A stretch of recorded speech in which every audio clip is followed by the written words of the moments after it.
Hello, welcome to Axiom Flux News, and on the panel, myself, PJ, Blackhole Bridger, and Dom. And the first articles are going to be delivered by Dom. So, hello, Dom, over to you. Yeah, thank you. First article, Pennie Davis. Stepson paid hitman 1,500 to silence number 5 over sex assault claims by stabbing her to death. Ben Carr, 23, was angry that Pennie Davis was going to repeat claims he abused 2 girls and hatched a murder plot, a court has heard. One of the 5 was stabbed to death while tending her horses after her bitter and angry stepson hired a hitman to silence her over sex assault allegations, a court heard today.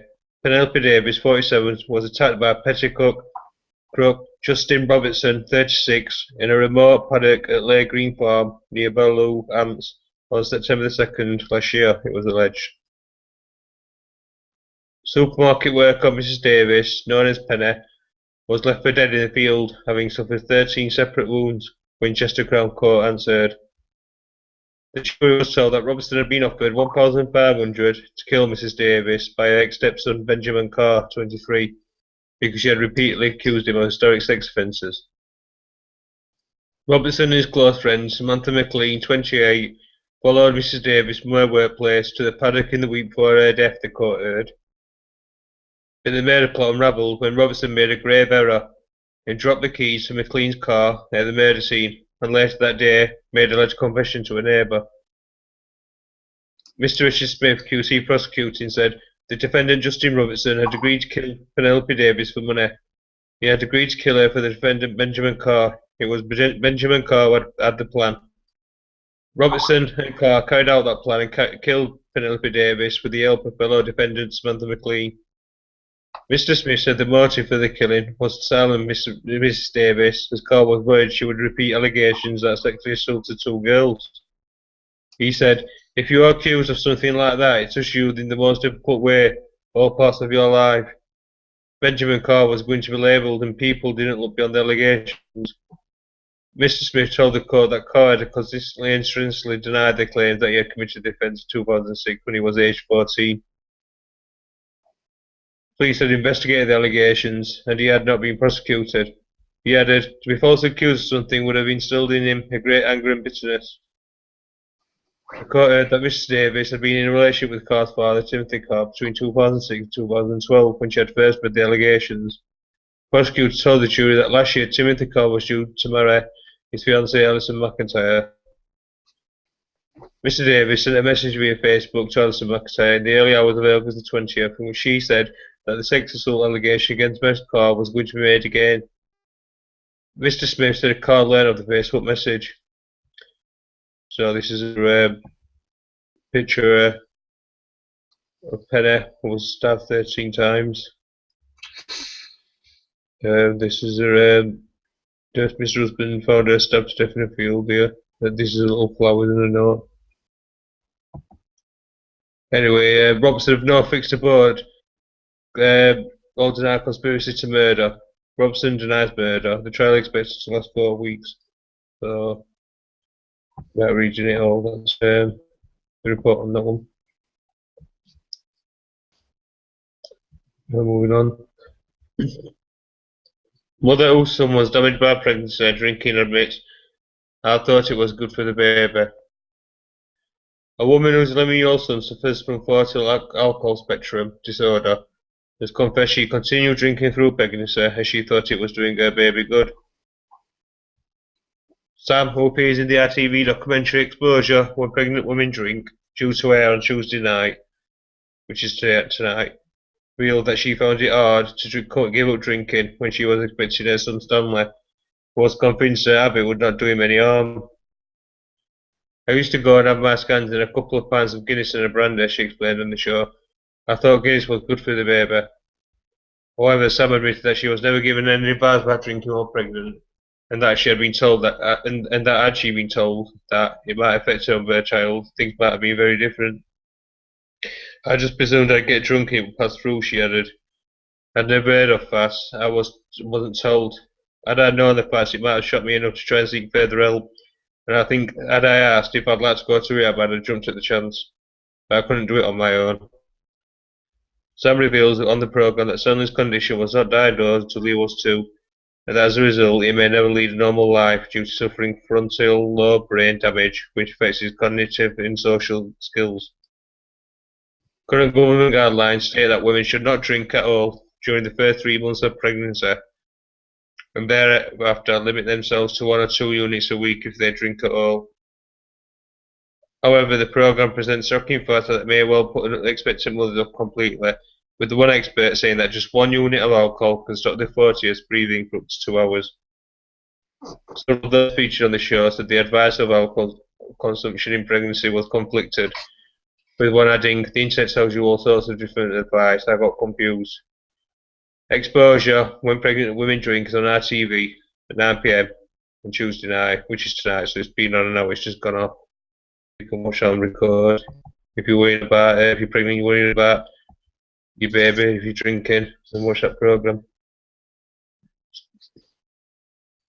This is a picture of Stanley, who was diagnosed with fast when he was 2-year-old. That's this lady's son. Yeah. So she says she's feeling guilty, and she regrets it. Right. Well, What? no, I was just going to say that there's been incidents of problems with babies through mothers that have never drank. In relation to other things like social services and stuff, but just having a drink doesn't really harm your child. Where you can go all your life and never have a drink, and all of a sudden you find your child being put at harm. Well, I think if you're pregnant, the best thing to do is don't drink at all, and then you've got rid of that risk then. Well, yeah, but doing from Paul. Yeah, I actually thought it was common knowledge that a woman shouldn't drink during pregnancy, but obviously some people don't know. If she didn't know, she's not really at fault, is she? Well, she was because she was ignorant to it. Well, I don't know. Saying that though, Blackhole, they do tell most parents and mothers not to even mention to people that they're expecting until a safe zone of so many weeks into the pregnancy. So if people are reluctant to speak about it up to a certain age, then surely they should know not to drink. Yeah, I can't see how she hasn't been told, to be quite honest. Well, like you said, Blackwell, it's common knowledge, really. It's common sense that drinking alcohol when you're pregnant is not a good idea. I mean, your own sense tells you that, really. You don't need to hear it from somewhere else. No. But obviously, she thought Guinness were good for a baby. But it's not just Guinness what she said, what she thought were good. She was also said she was drinking brandy as well. So, it's probably the brandy what probably did the damage more than the Guinness.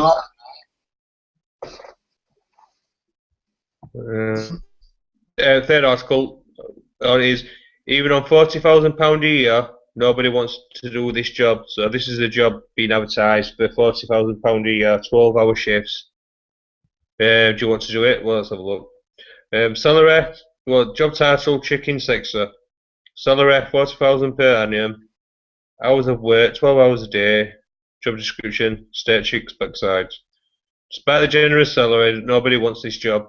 The UK poultry industry is struggling to get people to determine the sex of the newly hatched chicks, and it could hit exports. It actually takes 3 years to learn the tiny difference between male and female chicks, and then you're expected to determine the sex within 3 to 5 seconds. So you've got to train for 3 to 5. Is it 3 years? It's a good train for 3 years first. That's between 800 and 1,200 chicks a day, which are expected to have a 97 to a 98% accuracy. Andrew Large, our Chief Executive of the British Poultry Council, told The Times, "It takes 3 years to train someone so they develop the sensitivity and dexterity to reliably sex the bird, and a lot of people don't want to spend that amount of training." And I think the problem is the job itself. You're spending hours every day staring at the backside of a chick.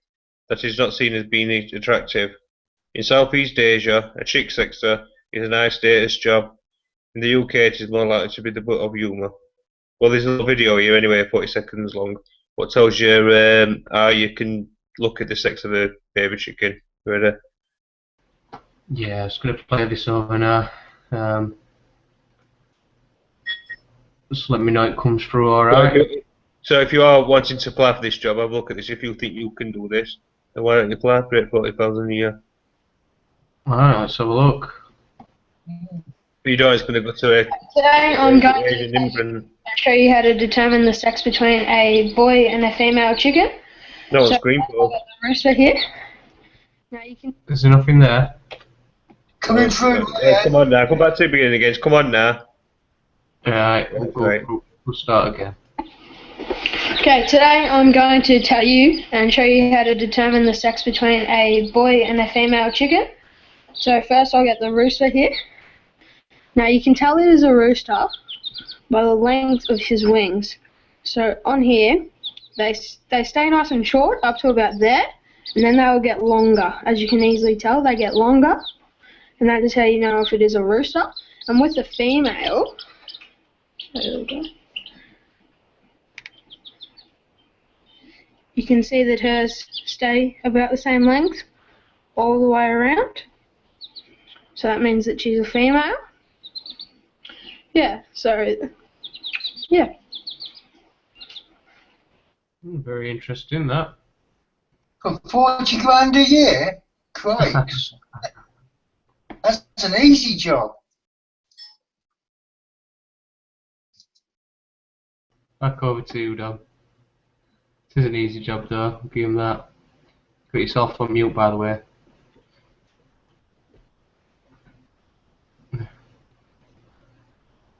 You're on mute there, Dom.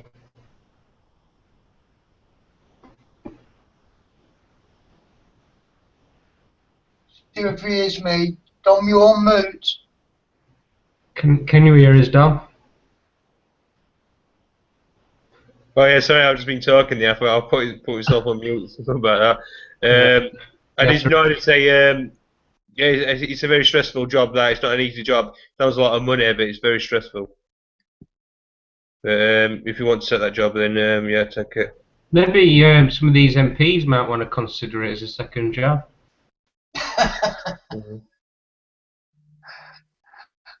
I believe they want a job where they do nothing.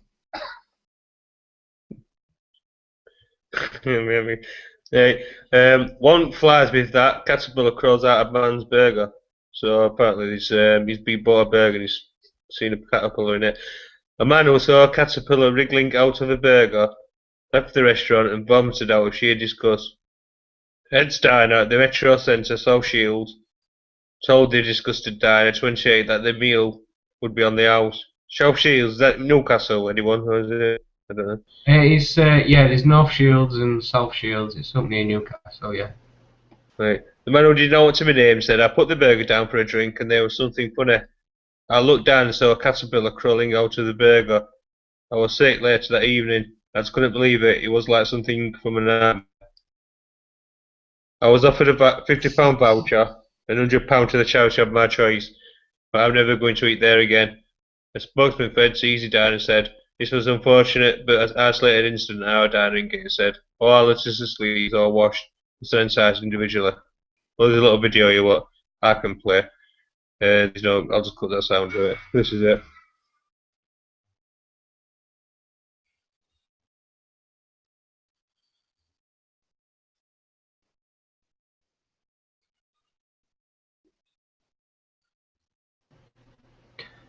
Is it playing, Dom? It's a still image at my side at the minute. Alright, it's Oh, played on my playing. side. And to Yeah, play. play my Alright, it's not on mine. just Just finished.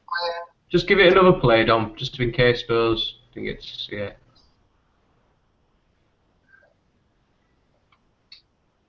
No, I'm just getting a still image. Yeah, it's playing okay my end, Paul.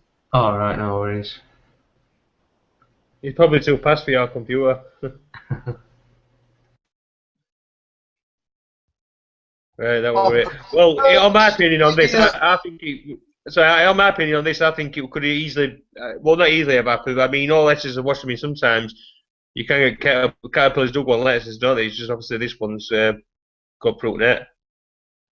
But It's usually on places where they're cooking a lot of food and they've got a lot of salad. On places like small cafes and stuff like that, it's most of the time it's noticeable. But if you're dealing with lots of salad and stuff like that, then yeah, fair enough. I prefer to see a caterpillar coming out than a slug. I hope he took the £100 to give to charity.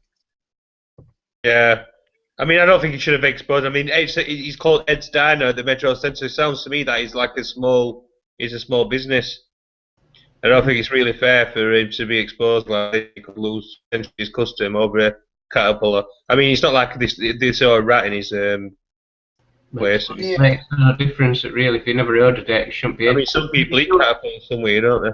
If you ordered something and it came with pepper on it or chilies and you're allergic to it, and you never asked for it, then you've got a problem.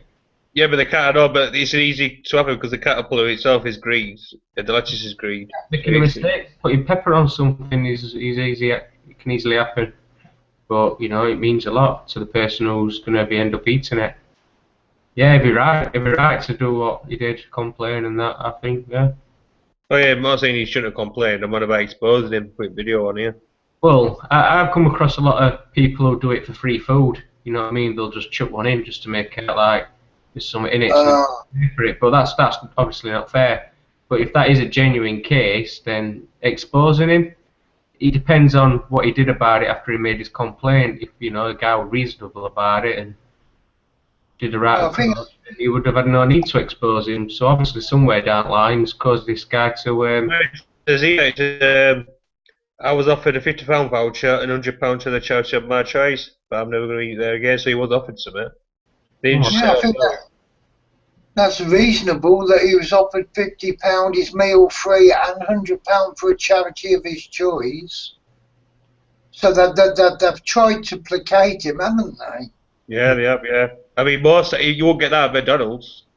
They just dismiss you. No, they probably offer you a free back, but they wouldn't offer you a voucher or £100 to your charity of your choice. It sounds like a small business. This went anywhere with name. It's called Ed's Diner. I've never heard of Ed's Diner, so it's probably the only shop he's got. Yeah. Mm. Well, double check, triple check. If he's confident, then he shouldn't have even offered him that £50 voucher or the £100 to charity, because he should have been in a position to make sure all his food went out at the top standard. So as far as I'm concerned, him offering £50 voucher and £100 to charity is admitting that he were at fault. Yeah, but he's got staff. He's got staff though, hasn't he? He's only got so much control over staff. I mean, he has to staff to think for themselves. Yeah, it doesn't matter. At the end of the day, it's his reputation, like you said. It's obvious they haven't washed the lettuce correctly, because it would have been coming on the lettuce, not the meat. Yeah. I mean, I am understanding what you're saying, Dom. Accidents do happen. But they could have washed the lettuce, but I mean, if they're washing the lettuce in the kind of bowl with holes in, and the water's coming through, I mean, the caterpillar won't really go through all, would it? But they should have, like I say, it's not like it happens every day anyway. Some people who watch this, they'll probably be saying, thinking, what are they going on about? It's a bloody caterpillar. I mean, you'd eat it if you were hungry, wouldn't you? So what you're moaning at. A lot of people have that attitude to it, so you can't win, really. It's everybody got their own thoughts and feelings, aren't they, on that one? Well, that's mine. I shed my weed on. Last article. Jeremy Kyle pays £10,000 for guest with terrible teeth to get them fixed. This is a woman who went on Jeremy Kyle. She actually exploded Twitter with her teeth, apparently. And Jeremy Kyle show what she paid for it. Anyway, it turns out they don't just do lie detector tests, paternity tests, and mediate between massive family showdowns on the Jeremy Kyle show. They now fix wonky gnashes too. A guest on the Jeremy Kyle show whose teeth caused social media storm has had them fixed at a cost of £10,000 thanks to show bosses. Gemma Swift appeared on the show, Stop Harassing Me Just Because I'm Sleeping With Your Ex, but found her teeth attracted more attention than a controversial lifestyle. Twitter went crazy, with people commenting on her appearance and being cruel about her protruding front teeth. In fact, her teeth caused such a stir that the show has now paid £10,000 for her to have them corrected. RTV filmed Jeremy Swift having the surgery done, and the procedure will be aired during the show on Thursday. Well, let's have a look. There's a video of her appearing on Jeremy Kyle anyway, let's have a look.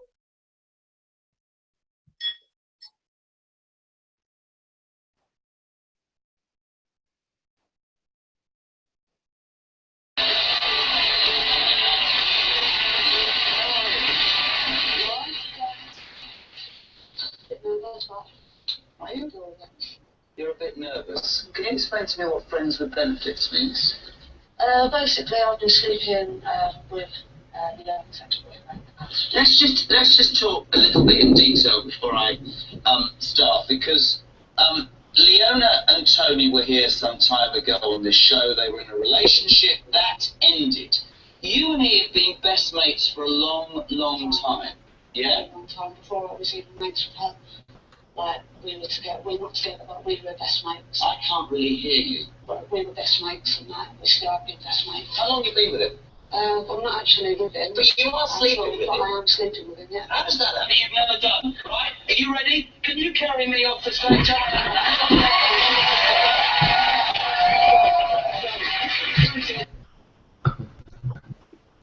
Even Jeremy Kyle come best looking. Anyway, Yeah, you won't see that on Kilroy, would you? No, no. bless her. Anyway, She's had to put up with those teeth all the yeah, go on, Blackhole. Yeah, bless her. She's had to put up with those teeth all her life, you know, and she obviously must know people are looking at her. She must feel really conscious of it, you know. So, Well, this is yeah, yeah, no, look at her. This is an hour anyway. Picture of an hour after her teeth's been fixed. Look a lot better, doesn't it? Ah, She's also said to be with her boyfriend Tony full time now, since he is no longer embarrassed about her appearance, and they have even been seen spotted kissing in public. So yeah, that's a new tease. So she's gone from that. So that's a really good, really that she'd gone on to the show. Otherwise, she'd have been left out for a survive. yeah, good old Jeremy. That's yeah. But that's all for me. Yeah, over to you, PJ. Okay, Dom. Thank you for that. I'll just get myself ready here. Hold on. Okay. Got quite a few articles for me to share today, so without delay, I shall show you what I've got. Right, ready. The first one is Europe will face a 9/11 within 2 years, according to Colonel Gaddafi's cousin. Ahmed Gaddafi al-Dan, cousin of Libya's former president Muammar Gaddafi.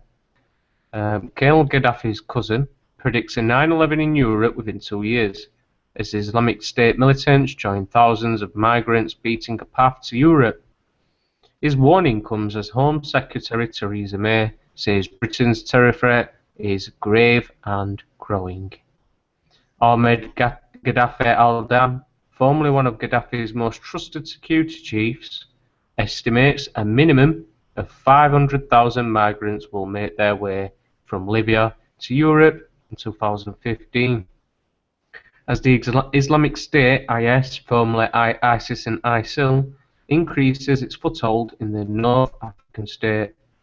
There are many terrorists among them, between 10 and 15 every 1,000, he told the Mail Online. Between 10 and 15 every 1,000, wow.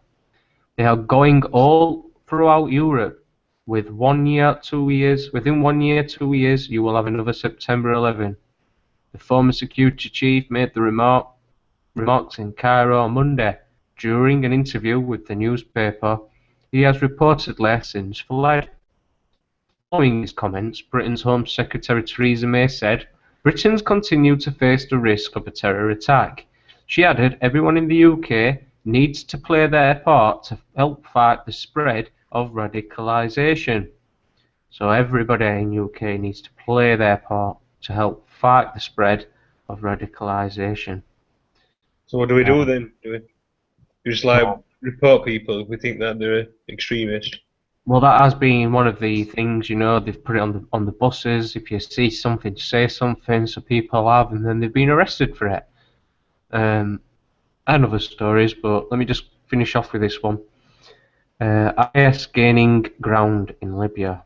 Considered alarmist by some, Gaddafi al-Dam's warning will likely alarm Western governments. Following the brutal massacre of 21 Egyptian Coptic Christians by IS militants in Sirte, northern Libya, concern is mounting that instability in the region poses a risk to the West. Well, instability to the region poses a risk to the West. So what about the instability to the region before the West got involved? I mean, Libya, let me remind those in Libya, fair enough, Gaddafi or this guy's cousin weren't all an angel, but you know, everybody were housed, they all had electric, which they didn't have to pay for. They did have quite, you know, quite more than what we've got over here. So the instability there, I'd like to point out to be a big word in this statement. Go on, Paul, what are you saying? But what is it with our country? We go destabilise another country and we don't expect blowback. Come on. Yeah. Militants linked to IS have made gains in Libya in recent times and are thought to have conquered 3 towns, including Sirte. Gaddafi's cousin, he says the Islamic State in Libya could be in possession of over 6,000 barrels of uranium, previously guarded by the state's armed forces. They are not stupid anymore. They know how to make money. They will try and sell it, he added. That's an image there. Colonel Gaddafi's family has remained largely out of the media spotlight since the Libyan dictator's death during the state's 2011 revolution. Gaddafi's passing marked the end of his 42-year reign as state leader. Rival insurgents have battled for power ever since, ousting Libya's internationally recognised rulers from the state's capital and sparking fears of a full-blown civil war. Last month, Britain's ex-director of MI6, Sir John Soares, who we covered an article the other day of, called for a debate about UK military intervention in Libya. Soares said the country has descended into growing chaos after Britain joined US airstrikes to bring down Gaddafi's regime. However, Foreign Secretary Philip Hammond has rejected calls for the military intervention, insisting a political solution must be found to Libya's struggle against the Islamic State. Hammond stresses efforts to install a national unity government will help Libya in its struggle against terror groups. Final section, a state of unrest. Libya has remained restless since the demise of its autocratic ruler in 2011. After the uprising, sharp political divisions surfaced in the country, yielding 2 opposing governments, each of which runs its own institutions and armed forces. The separate parliaments, located in the eastern city of Tobruk and Libya's capital Tripoli, currently vie for supremacy. Since Libya's 2011 uprising, accompanied by NATO airstrikes, critics argue the state has been abandoned by the West and left without foreign assistance to foster stability. Foster stability. They like this fostering, don't they? This they love that instability and instability. No, it's chaos. It's just chaos. There has been no attempt to manage a transition to a new system of rule, as Western allies did in the case of Iraq and Afghanistan. Following the release of a video depicting the brutal beheading of 21 Coptic Christians in Libya earlier this year, the Egyptian government launched airstrikes against IS targets in the region. Libya has also appealed to the UN Security Council to lift its arms embargo in a bid to counter threats from Islamic State and other militants. So there's a bit of news from Libya and the situation, and the comments from Colonel Gaddafi's cousin saying that we'll face a 9/11 within 2 years in Europe. That's an RT source, by the way. The next one. Go on, Paul. What is it with our knuckleheads? What is it with them? It's Well, this obvious. guy, yeah. It's obvious that they're going to leave a vacuum, and the two opposing forces are going to be fighting for power, and then you're going to get ISIS coming in. It's just crazy. There's no forethought or foreplanning. Mm. And they can't say there is foreplanning, otherwise this would not happen. Mm. Well, I think America and Britain are responsible for Islamic State's hold on in Syria, Yeah. Libya, and Iraq, because it's them what went into Iraq, it's them what went into Libya, and Exactly. Well, and, some had said that. run by Islamic State now, and they know they're not admitting it, but they know it's their fault, and they don't know what to do about it. Some would say people like Gaddafi and Saddam Hussein kept basically a cap on this sort of stuff with these beheadings. There'd be none of that. There'd be no jihadi John if we still had these dictators around. But that's where our views start to differ a lot and starts to get a bit more complex in that term, does it not? But anyway, going into a less complicated one, but still just as bizarre and baffling. British plane spotters arrested in the United Arab Emirates on national security offence.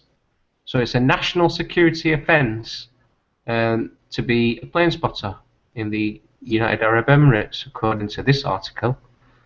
Yeah, but they more likely know that plane spotting is used as an excuse by the security forces to spy. Yeah, well, this is the different perception of different places of the world. But this article says 3 British plane spotting hobbyists have been arrested in Dubai due to national security concerns as they took notes on aircraft. They have been held in custody for 10 days. 10 days just for watching planes. Conrad Clitheroe, 53, his friend Gary Cooper, 45, and their former work colleague, expat Neil Munro, have been detained since February the 21st, according to Clitheroe's wife Valerie. The 3 men were allegedly taking photographs and notes using a telescope near Fujairah Airport, about 80 miles from Dubai. They were stopped by an off-duty policeman and accused of committing a national security offence. They are now reportedly being held at Fujairah prison. Valerie said, "We were just totally shocked when we heard and couldn't believe it was true. He's really choked up every time I've spoke to him. They're trying to help each other, but it's difficult not knowing. They would never do anything that would risk national security. They weren't taking pictures. They didn't realise plane spotting was such an issue." Conrad Clitheroe was due to fly home on February the 22nd following a 4-day trip. So that was a day after he actually got arrested. The charity detained in Dubai is now seeking the release of the 3 men. So that's the gang Conrad. The charity's founder, Rada Sterling, said all 3 friends have a shared hobby of plane spotting and were keen to see Fujairah Airport, where many old and rarer aircrafts can be seen. The practice is legal in the United Arab Emirates, though not widely understood, nor appreciated by authorities. She said police had initially told the men they were not in big trouble and that they would make their flight scheduled for the following morning. However, they were then told they would be allowed to leave once they had signed a declaration stating that they would never come and plane spot again. Once they signed the document in Arabic, which they didn't understand, they were put in detention, much to their surprise. In this prison context especially, we are very concerned about their health and safety, the group said. The prisons are known for severe overcrowding and even human rights violations, lashings and torture. The men have been in the same clothes and only given a bar of soap after 5 days. they reportedly had their blankets stolen by other inmates. The Foreign Office said it's providing consular assistance. This is not the first time British plane spotters have had run-ins with law enforcement over their hobby. In 2010, two men were arrested in India after asking for a hotel room overlooking a civilian runway. In 2001, 14 British and Dutch spotters were arrested in Greece for taking photos at an airshow and held on spying charges in a lengthy court case. So there you go. Yeah. It seems to me as their government hold plane spotting as highly suspicious activity. Either that, or they don't want people to wake up to possible chemtrailing the United Arab Emirates. Well, it's obviously that anyway. I mean, well, they got to hide, so they're obviously hiding. They've got a lot to hide, haven't they? So that's why things like this happen. Okay, this one, Save the Children apologises over the Tony Blair Legacy Award. The chief executive apologises for unnecessary distraction of honour for former Prime Minister. This is an article from Ben Riley-Smith. It's a political correspondent. Save the Children has apologised over its decision to give Tony Blair a Global Legacy Award and admitted it damaged the charity. No consideration about the children at all, just more bothered about the reputation of the charity. Justin Forsyth, the charity's chief executive, said he was very sorry for the supporters and staff upset by the decision and called the issue an unnecessary distraction. Mr. Forsyth, a former aide to Mr. Blair, also said it would have been wrong to give an award to the former Prime Minister for his whole legacy rather than his work in Africa specifically.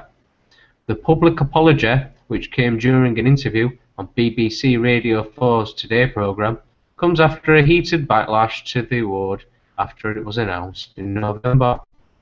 More than 100,000 people signed an online petition calling for the award to be rescinded, and around 500 Save the Children staff members have reportedly backed a similar petition.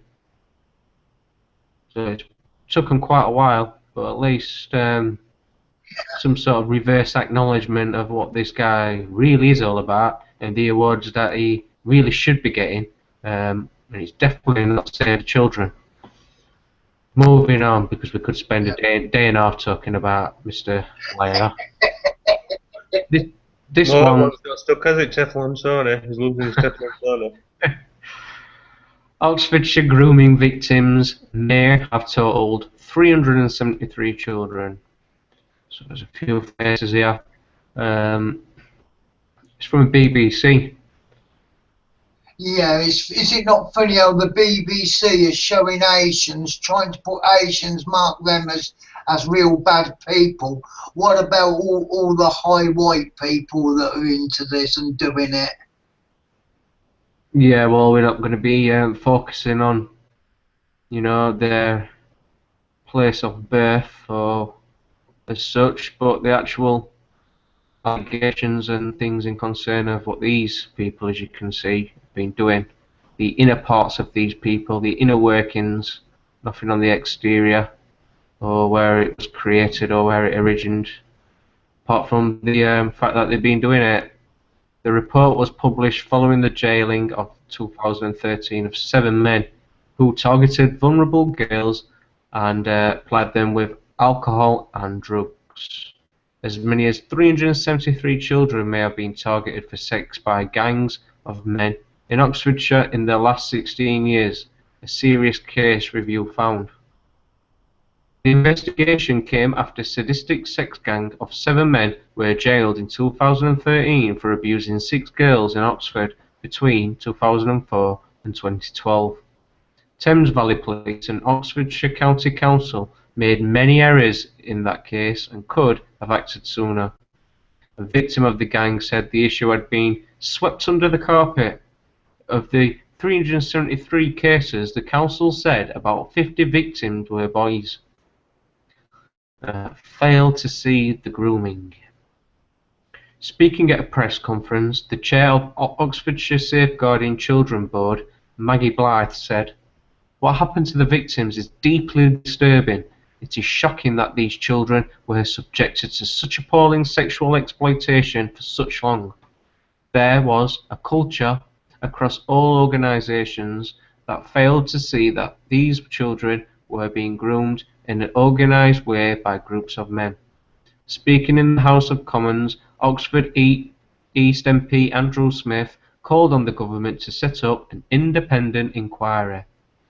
The report highlighted professional tolerance to knowing young teenagers were having sex with adults. This is Maggie Blythe. There's a video. She's basically going to say what's in this little section here, so if we get time I'll play it after. The lack of understanding caused unacceptable delays. Ms Blythe said there had been 60 learning points identified within the review and 13 recommendations put forward. The report also called for research into why a significant proportion of people convicted in these kind of cases are of Pakistani or and/or Muslim heritage. So there you go. The report also called, so they added that in. In the Oxford case known as the Operation Bullfinch, 2 of the men were of East African origin and 5 of Pakistani origin. In a statement, religious groups in Oxford said, "We want to make it absolutely clear that child sexual exploitation is abhorrent and wicked crime. It is contrary to the faith and teachings of all our religions." Disgusting treatment. Yeah, but Go on, Paul. they should also make it clear that they're not true Muslims, because true Muslims do not drink. Yeah. Well, that's the you know, the lack of education that the media supply when they put in these certain articles, especially BBC. I mean, they're famous for it, well renowned by now, surely, hopefully. Well, to be quite frankly, I think they're trying to us and them, and they're trying to pit us against them attitude. Whereas they're all our world brothers and sisters, Yeah. and they're trying to divide and rule. Yeah. Well, I don't think, you know, it makes a difference where you come from or what you believe in, really. It's, you know, when it comes to doing stuff on children, I mean, there's not, Well, as far as I'm aware, there's no place in the world where it's allowed. Yeah, but I heard reports the police and all the authorities knew what was going on for a long, long time. Well, And they knew. Sorry? I was just going to say they knew about that, you know, Jihadi John for a long, long time. Yeah, exactly. And they let it bubble up until it becomes so great that it then becomes a us and them issue. And that is what they want. They want all this discourse amongst the communities, because then they can do what they want to do. Yeah.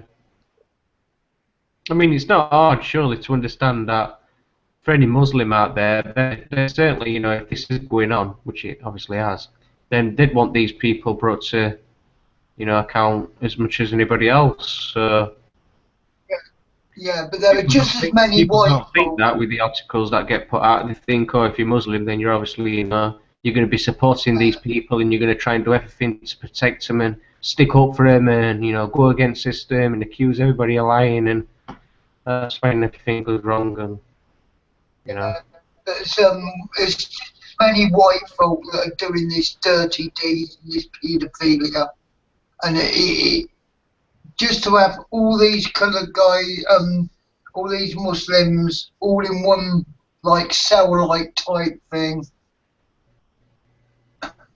well, that's what it's all about. I think not very good, really. It's not the best of messages.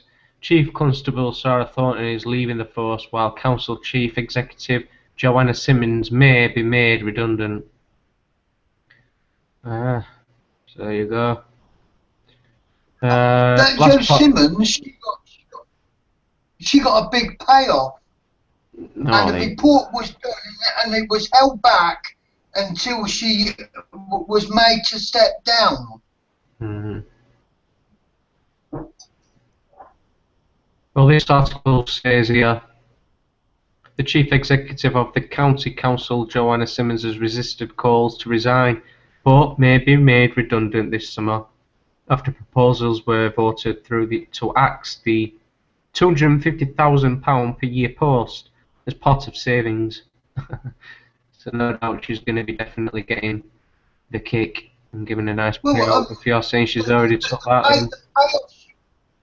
She got a real large payoff. I can't remember the exact price, but I think it was something like 600,000. I'll go and play this video here. Hopefully it's not too long. Might get a couple of sponsors there. Oh, here we go, straight into it. Whilst the review says that there was no disregard of clear warnings at top level and no denial by those in charge, the lack of understanding and acknowledgement of what happened on the front line caused unacceptable delays. This allowed offenders to get away with their crimes. The review describes a culture in Oxfordshire where the value of escalation to the top was not understood. The review found that rather than a top-down steer, frontline staff across different agencies worked in isolation from each other. It is due to the diligence of some staff on the ground that the true picture of the awful abuse began to take shape towards the end of 2010. That's that one. It's Maggie Blythe. UK children suffered sex abuse on industrial scale is my final article. This is David Cameron. End the walk on by culture that too many police forces and social work departments have demonstrated. I'm going to play this video first, just because I don't really want to be going to sleep with his face in my mind for the last thing I do before I close him. So, let's play now. Apologies for his drainy voice, by the way. The most important, apart from all the policy changes and the legal changes, is a big change in culture. We need to say loudly and clearly, abuse of children under the age of 16 is wrong. It's not consent, it's not normal relations, it's wrong, and it has to be, we have to be intolerant of it and not walk on by, as happened in too many cases in the past. Experts have been warning about the scale of child abuse for decades, and you're only doing something now at the very end of your parliament. Have you and other politicians not been willfully ignoring this desperate issue? No, we have taken action because we put in place tougher sentences, we've put in help for the victims, we've taken all sorts of steps, but what's come out of Rotherham and Rochdale and Oxford has been so horrific that it has demonstrated that more needs to be done. Now, obviously, it's the responsibility of these councils and those police forces and those social services departments, but government needs to bring everyone together and make sure the lessons are being learned and any legal changes that are necessary are passed. So out of today comes help for whistleblowers, help for victims, changes to the law to make sure that willful... Wait, I've got to stop it, Paul, because there's quite a lot You have got to stop it, because what he said was about help for the whistleblowers and the victims. Melanie Shaw's a whistleblower and a victim, but she's still been languishing in prison. Yeah, does he mean help for domestic extremists? Is that what he means, Paul? No, he means help. He means help for the young children that have been abused, and you know, I mean when he said help for whistleblowers. Yeah, the whistleblowers are the children that are whistleblowing as they get older. Right, but is that not the case of people like Ben Fellows and So he's telling a pack of lies. He's only doing it for a look good factor because he knows he's got to play the good. I am good for the next elections. He's talking a load of. I don't want to say the word. Right. End the walk on by culture. Remember his last one where he said we can't go out and do a witch hunt. We can't have this witch hunt. Yeah, I'm going to take Yeah. this back because, you know, let's take it back.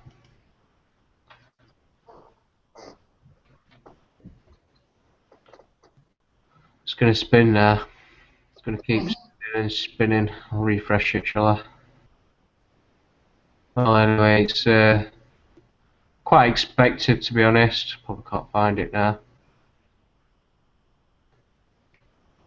Easy look. Right, one last time if it plays. I mean, there's the case of Ben. The changes and the legal changes is a big change in culture. We need to say loudly and clearly, abuse of children under the age of 16 is wrong. It's not consent. It's not normal relations. It's wrong, and it has to be. We have to be intolerant of it and not walk on by, as happened in too many cases in the past. Experts have been warning about the scale of child abuse for decades, and you're only doing something now at the very end of your parliament. Have you and other politicians not been willfully ignoring this desperate issue? No, we have taken action because we put in place tougher sentences. We've put in help for the victims. We've taken all sorts of steps. But what's come out of Rotherham and Rochdale and Oxford has been so horrific that it has demonstrated that more needs to be done. Now, obviously, it's the responsibility of these councils and those police forces and those social services departments, but government needs to bring everyone together and make sure the lessons are being learned and any legal changes that are necessary are passed. So out of today comes help for whistleblowers, help for victims, changes to the law to make sure that willful neglect is made a proper offence. But this is 5 years on. There was nothing in your manifesto or the coalition agreement that even mentioned child sexual exploitation. It shouldn't have come as a surprise to you. Well, I don't accept that we haven't done a lot about it. We have. We have put in place better police training. We've put in place longer sentences, more help for victims, a whole set of things. But these events at Rotherham and in Oxford have happened after the last manifesto was written. They've happened during this Parliament, and what I'm determined as Prime Minister is that we end the walk-on-by culture that too many police forces and social work departments have demonstrated. He's just doing what Theresa May did. Oh, it didn't apply at that time. You know, that weren't going off back then, and this weren't happening at that time, and it's just the same attitude, really. I mean, how many people has been appointed now in this inquiry? Is it 3, Paul? Yeah, I mean, taking actions for the whistleblowers, taking actions for the whistleblowers. Oh, your actions, Cameron, is throwing Melanie Shaw in prison yet again. Throwing Ben Fellows in prison. Yeah. Yeah. I mean, surely for anything to get started, then this inquiry that they set up, and like I was saying, I think it's 3 people now. The latest in New Zealand. Just from New Zealand who's got an interest in history and background to look upon. And the people they're picking for the grand jury, which they're calling safe pair of hands, yeah, that's because they're connected with paedophiles. They're brothers of paedophiles, etc., etc. That's why they're safe hands. I was reading a bit of this because most of it is self-explanatory, and for those that are... The people have now set up four grand juries now. It's a people's grand jury, which we're entitled to do by common law. They got set up at the weekend. So we don't need their juries and their corrupt system of justice. It's the people's justice that are going to bring it proper justice about. Not just that, but the people should put their own court, have our own court system to monitor these. Well, that's it. It got set up this weekend. Yeah, that's good. That's what I'm saying. But even you know, even after they've done with this inquiry and they've solved it, you know, it should still stay in place for ongoing purposes. Exactly. I quite agree with you there, PJ. Yeah. I really do. Yeah. It should be ongoing. Stay in place to sort out all this corruption, no matter what area its tentacles are spread into. Yeah. The proposals also include unlimited fines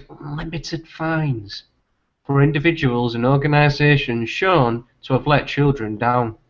Alright, so would you say the NSPCC's in the firing line here? Most definitely, yeah. A national helpline, another one. being set up to enable professionals to report bad practice.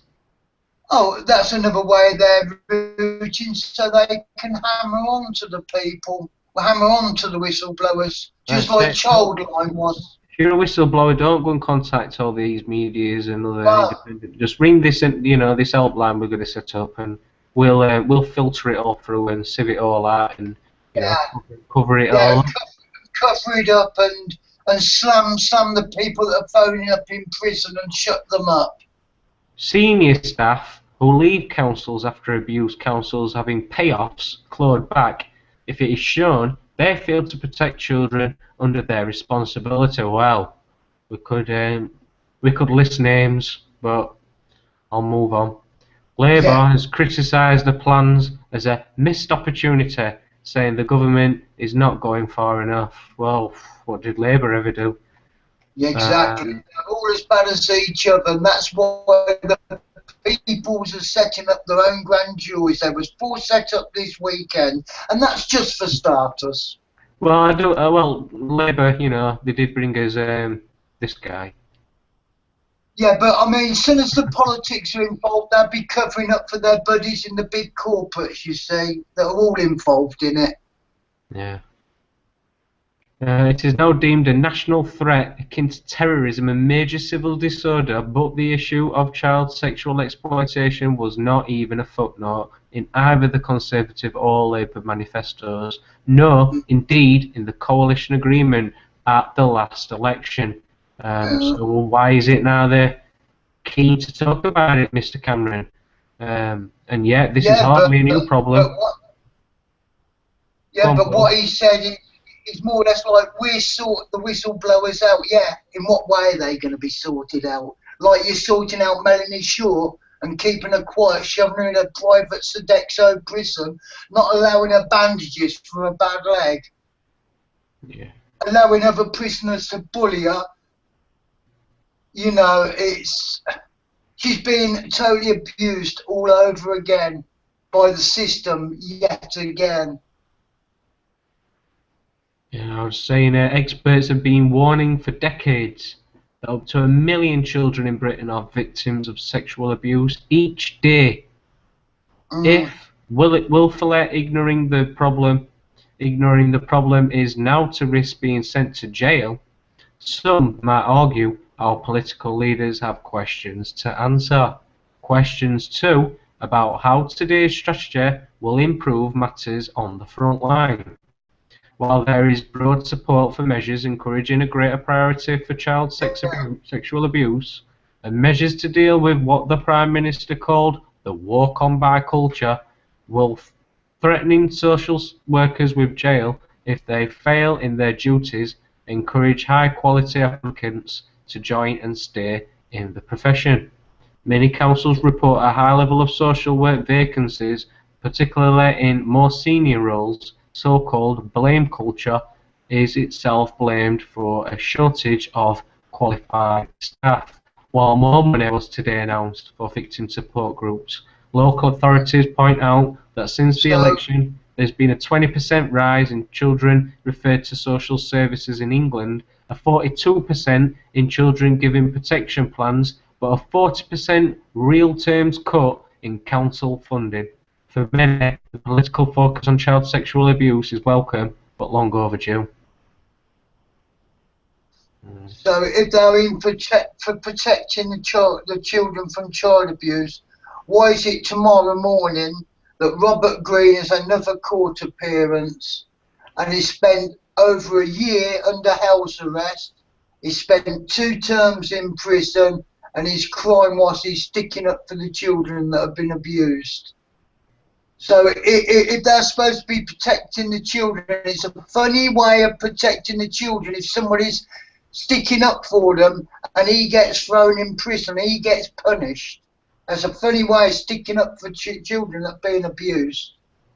Yeah, but the way, for those that aren't really familiar with what Paul's mentioning, the story of what's happening to him is basically with him opening his mouth about what's been going off. They turned around and said that he's putting other families at risk by, people potentially going around taking law into their own hands, which is the reason why Yeah, but that's Yeah, a load of rubbish.